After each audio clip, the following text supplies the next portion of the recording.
Hello, and welcome back to Cougar Creations for the 2025-2026 school year. I'm Molly Cofer. I'm Brody. How was your summer, Molly? It was good. How was yours? That was good.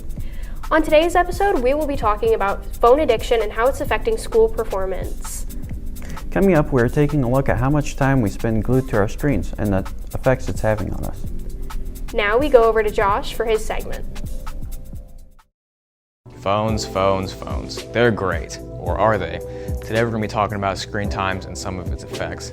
These effects include things like sleep problems, anxiety, depression, and even whole lifestyle changes. Come with us as we show you the real truth about phones.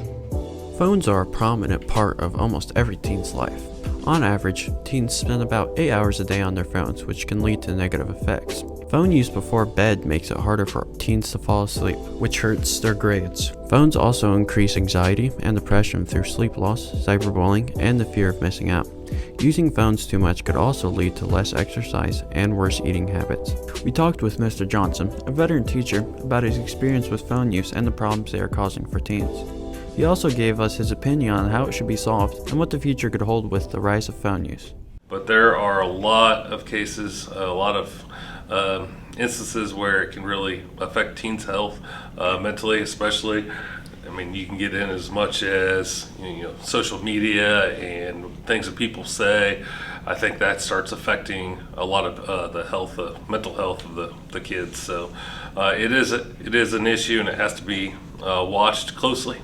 Johnson then gave his opinion on how to spot and avoid heavy phone use. One, you just got to make sure it's productive in whatever you're doing, and I think it becomes, if I refer to it as heavy use, it's on times that it isn't productive. If it's just sitting in class or sitting at home for 5 hours straight just watching videos, it's starting to become heavy phone use where it's not really getting productive. But there are times that many people will take their phones and use it for their work and things like that, and I think then it becomes a little more productive.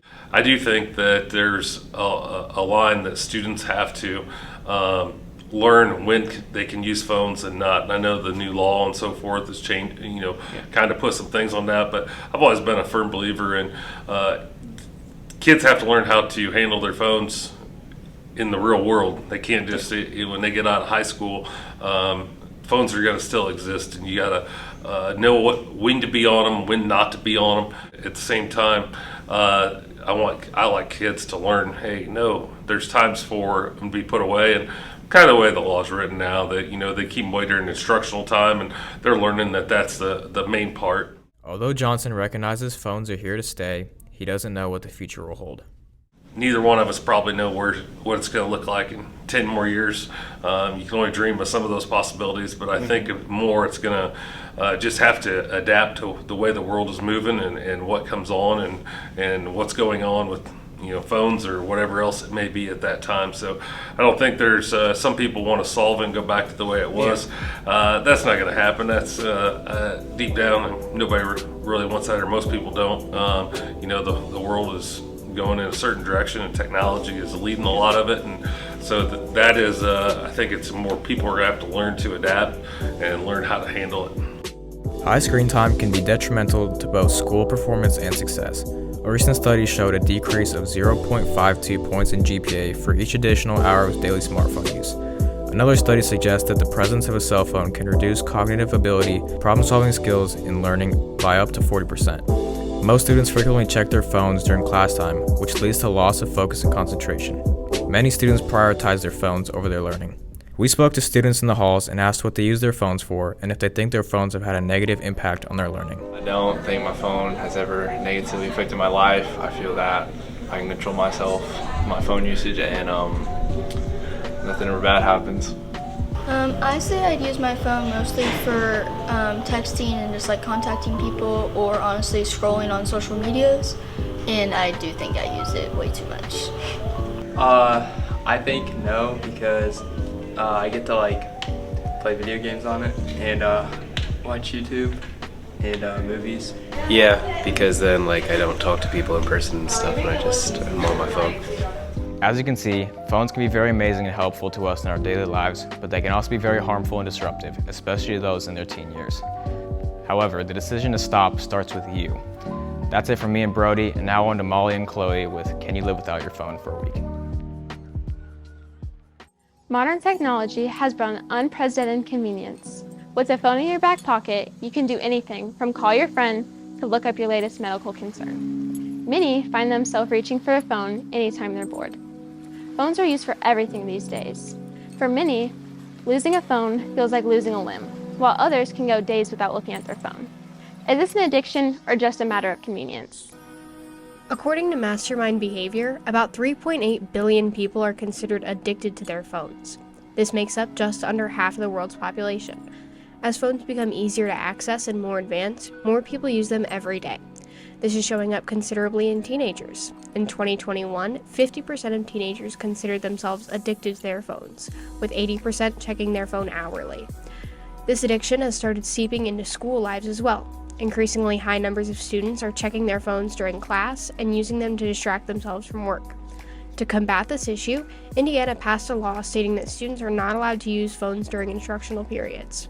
To begin to answer the question of phone addiction, we interviewed Ms. Crumlin, a longtime GCHS teacher, about how phones and the phone law have affected her teaching.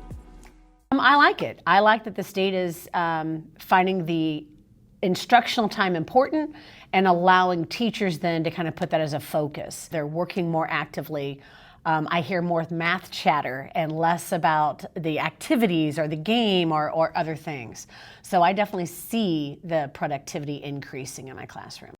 As a result of the increased phone usage, Ms. Crumlin recently changed her classroom policy on phone storage.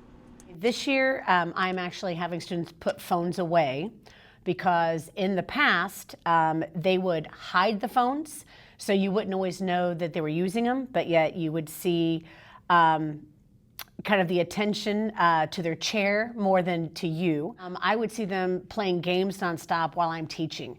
And they would say, oh no, I'm multitasking. I can do this and that at the same time. This addiction is affecting student performance daily, lowering their attentiveness and understanding of lessons.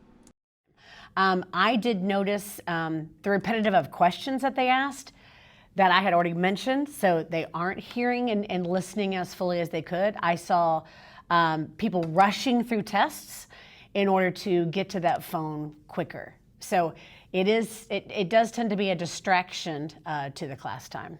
And I even have the honors pre-calc and honors geometry, and there would just be a handful of students that could not break from the phone, and they would play games on it, and they couldn't stop. It was like very much an addiction. When asked, Ms. Crumlin said that she is not a big phone user, but still has a dependency on the small device. I realize I'm attached to my phone when it died on me, and I had no contact. I had no alarm. So even I who say I don't use my phone frequently, I am now attached to it. I'm not going to say addicted, but I need it for my alarm. I need it for things. It is completely different when my phone in the 80s was attached to the wall. With a teacher's perspective on the effects of the addiction, we now turn to the rest of GCHS to uncover whether or not they could live without their phones. We gave 5 students and teachers a Nokia phone and asked whether or not they could navigate the phone and send a text message, as well as how long they could live with it. I really like the smartphone. I feel like there's so much you can do on it, check emails, easier to communicate, and I don't know, just I guess more versatile.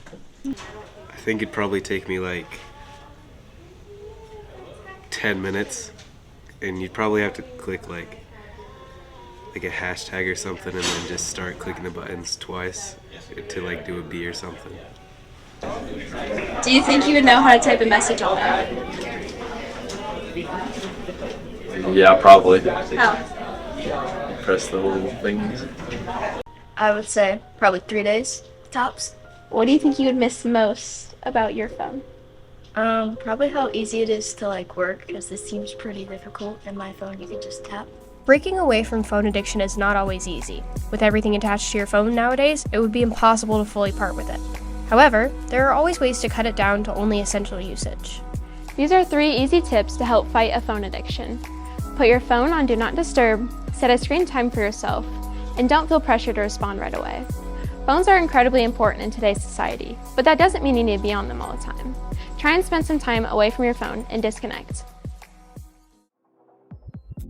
Look, phones aren't all evil, but they're designed to grab our attention and our time. It's important we know how to spend these valuable assets. Thank you for tuning in on this week's episode all about phones. We hope you enjoyed it. Until next time, I'm Molly. and I'm Brody.